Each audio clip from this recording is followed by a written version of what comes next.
এই মুহূর্তের বিশেষ খবর, মালদা রতুয়া হলদিবাড়ি গ্রামে বোমা বিস্ফোরণের ঘটনায় গ্রেপ্তার তৃণমূলের বুথ সভাপতি সহ 3 সক্রিয় তৃণমূল কর্মী।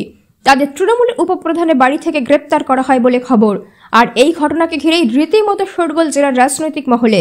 উল্লেখ্য, বৃহস্পতিবার দুপুরে মালদা রতুয়া থানার চাঁদমুনি 2 নম্বর গ্রাম পঞ্চায়েতের হলদিবাড়ি এলাকায় বোমা বিস্ফোরণ হয়।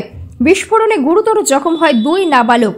তাদের সঙ্গে সঙ্গে আশঙ্কাজনক অবস্থায় ভর্তি করা হয় মালদা মেডিকেল কলেজ হাসপাতালে।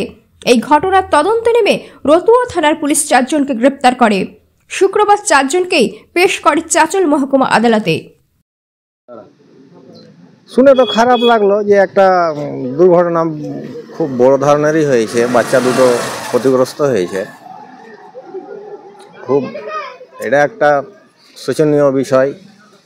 হঠাৎ করে একটা জিনিস ঘটে গেল, এর পিছনে কে বা কারা আছে তো আমরা তো জানি না। আমরা সাধারণ খেটে খাওয়াই লোক। আমি তো ছিলামও না, হাটেই ছিলাম, এসে শুনলাম এরকম।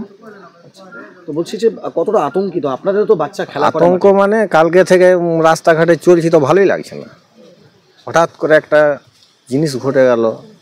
আপনারও তো বাচ্চা বাড়িতে খেলাধুলা করে, সেও তো আক্রান্ত হতে পারে এরপর।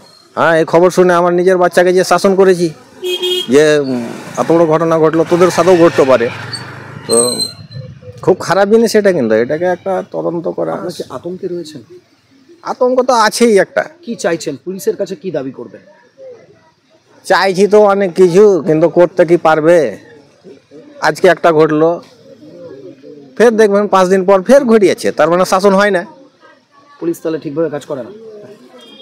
আমি কাউকে দায়ী করছি না, তবে সিস্টেমটা এরকমই আছে।